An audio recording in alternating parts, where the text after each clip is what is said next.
Assalamualaikum warahmatullahi wabarakatuh.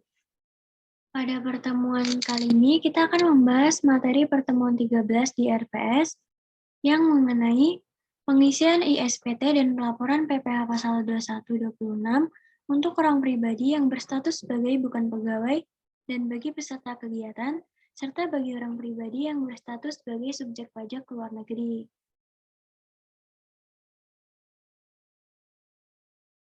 Nah, jadi untuk pengisian ISPT masa PPh pasal 21-26, sebelumnya itu pertama-tama kalian buka aplikasi ISPT masa PPh pasal 21-26 yang sudah terinstall.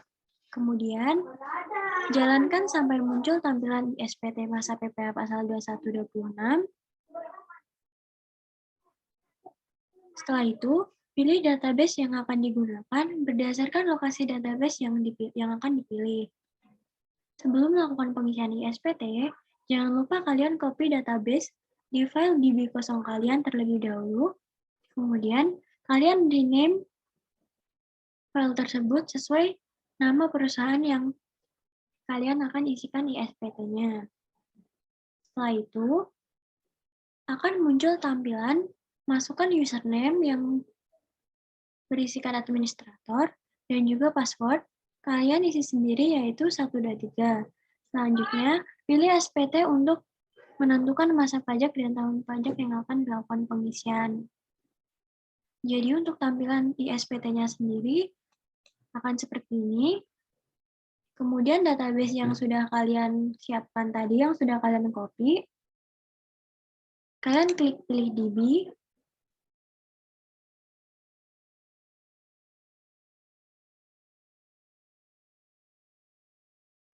Maka akan muncul tampilan seperti ini, username administrator, dan password, yaitu kalian isi sendiri 1 dan 3, kemudian klik login.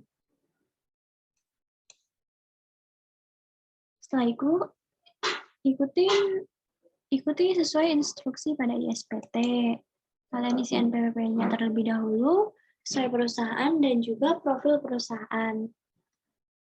Setelah sudah mengisi NPWP dan juga profil perusahaan selesai, kalian klik pilih SPT, kemudian klik buat SPT baru, isikan masa pajaknya itu, contohnya seperti di materi kali ini yaitu Januari, kemudian klik buat SPT, lalu akan muncul notification SPT berhasil dibuat, lalu klik OK.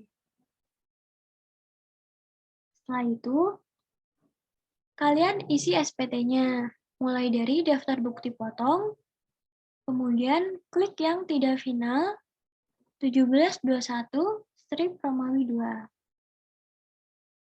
Pada materi kali ini ada penghasilan bukan pegawai yang menerima penghasilan bersifat berkesinambungan atau lebih dari satu pemberi kerja. Nama Selby dengan NPWP 59.998.7.425.000 memperoleh penghasilan bruto sebesar 148.500.000 dengan status tidak kawin atau TK0. Setelah kalian klik yang tidak final tadi, maka akan muncul tampilan seperti ini. Setelah itu, kalian isikan NPWP, nama, NIK, dan alamatnya sesuai data di soal. Kemudian, kita pilih kode objek pajaknya terlebih dahulu. Klik kotak di bawah tulisan kode objek pajak yang ada titik 3-nya. Setelah kalian klik, kalian pilih jenis kode objek pajak yang berakhiran 21 strip 100 strip 08, di mana kode objek pajak tersebut digunakan untuk jenis penghasilan atas imbalan kepada bukan pegawai yang menerima penghasilan yang bersifat berkesinambungan. Setelah itu, akan muncul tampilan seperti di bawah ini. Kalian isi dipotong oleh lebih dari satu pemberi kerja. Kemudian, jumlah penghasilan brutonya yaitu sebesar 148.500.000 Setelah itu akan muncul PPh pasal 21 yang dipotongnya ini, akan muncul PPh secara otomatis. Angkanya itu yaitu sebesar 5.137.000. Setelah sudah diisi semua, klik selesai. Kemudian akan muncul tampilan seperti di sampingnya seperti ini. Setelah itu klik simpan. Lalu ada data lagi, yang kedua itu terkait penghasilan bukan pegawai yang menerima penghasilan bersifat tidak berkesinambungan, yaitu data dari Jason Akbar Sitohang dengan NPWP 78.002.574.8.411000 adalah seorang pengacara. Dalam menangani sebuah kasus pencemaran nama baik, Jason mendapatkan fee sebesar 450 juta. Jadi kalian klik lagi isi SPT, kemudian yang buat daftar bukti potong, lalu klik tidak final 1771 Romawi 2. Setelah itu, kalian isikan data sesuai soal, NPWP, nama, NIK, dan alamatnya. Lalu, kalian pilih kode objek pajaknya sesuai dengan jenis penghasilan di soal. Untuk penghasilan dari Jason ini, dia itu pilih kode objek pajak yang berakhiran 21.100/09, di mana kode objek pajak tersebut digunakan atas penghasilan imbalan kepada bukan pegawai yang menerima penghasilan yang tidak berkesinambungan. Setelah itu, isikan penghasilan sesuai dengan di soal, yaitu si Jason sebesar 450 juta. Kemudian dasar pengenaan pajaknya itu 50% dari penghasilan bruto, jadi sebesar 225 juta, dengan tarif pajaknya itu 15%, sehingga didapat PPh yang dipotong itu sebesar 27.750.000. Setelah itu, klik simpan. Lalu, yang ketiga ada data atas penghasilan yang diperoleh peserta kegiatan.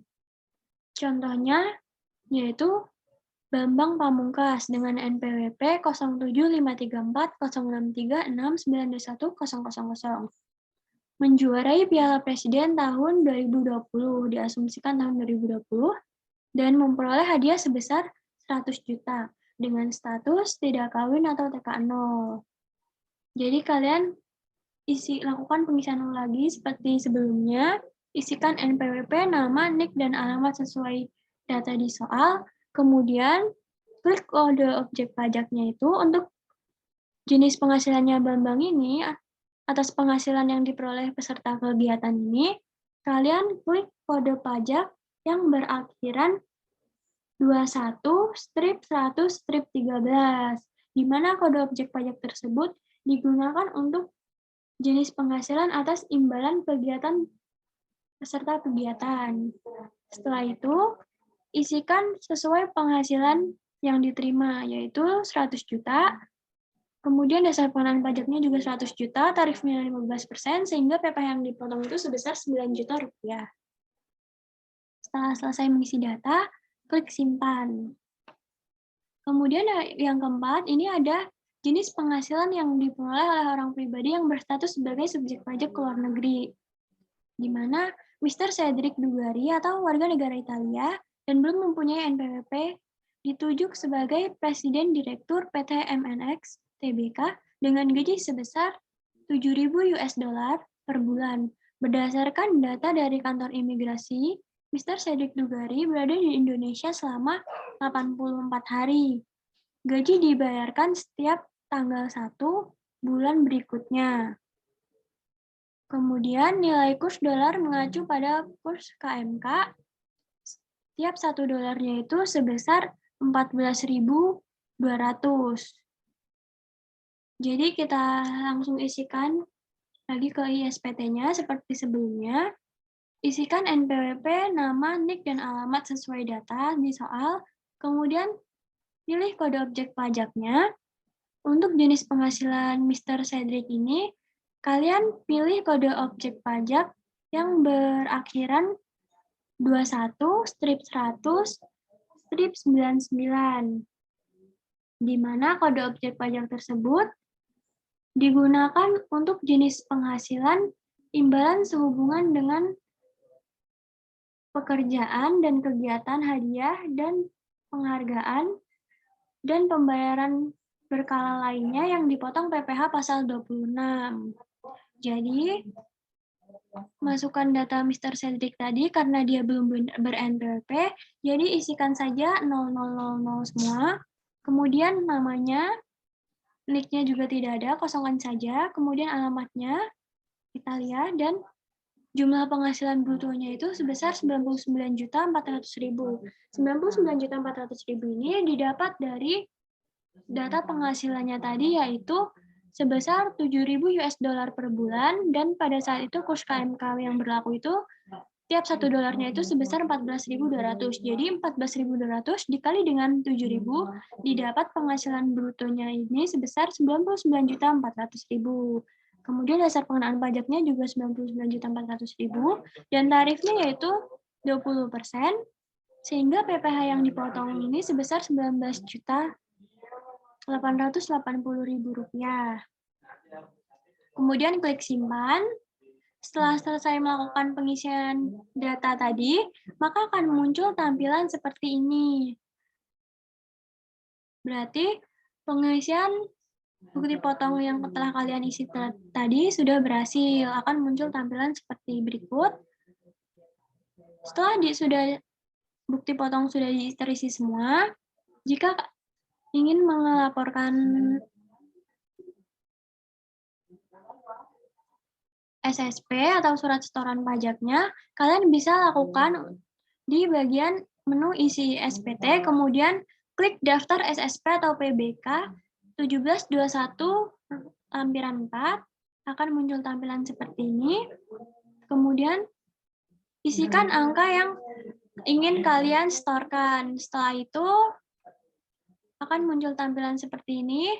Klik kode akun pajaknya, yaitu pilih yang 41121, kode jenis setorannya itu pilih yang 100, kemudian tanggal SPP-nya itu sesuai dengan saat kalian menyetor, dan NTPN-nya itu isikan sesuai dengan NTPN yang telah diberikan. Kemudian jumlah PPh yang di store-nya itu isikan sesuai PPh yang di store kalian, klik simpan. Setelah itu, jika kalian ingin mengecek apakah pengisian data tadi kalian sudah benar atau belum, kalian bisa klik isi SPT, kemudian buka yang SPT induk 1721, maka akan muncul tampilan seperti ini.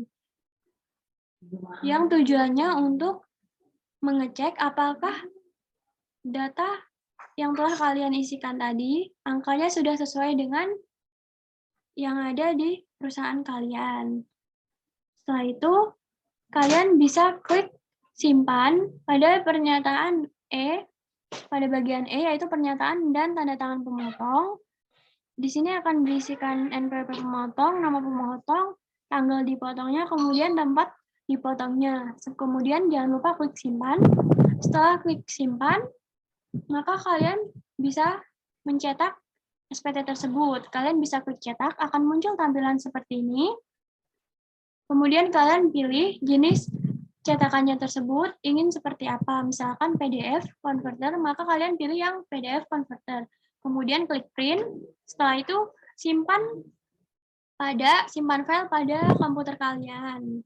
Nah, kemudian untuk laporan ISPT sendiri, kalian bisa klik pada bagian CSV, kemudian pelaporan SPT, klik buat file CSV, dan di sini ada catatan, tidak diperkenalkan untuk merubah nama. Namanya ini jangan kalian rename. Untuk pelaporannya ini kalian bisa mengirimkan atau melampirkan file CSV yang sudah kalian buat tadi ke aplikasi e-filing atau datang ke KPP dengan memberikan file CSV yang kalian buat tadi. Kemudian untuk video tutorial pelaporan ISPT PPH pasal 2126 melalui e-filing. Lebih lengkapnya bisa kalian lihat pada link YouTube berikut ini. Sekian untuk pembahasan materi pada kali ini. Kurang lebihnya mohon maaf. Wassalamualaikum warahmatullahi wabarakatuh.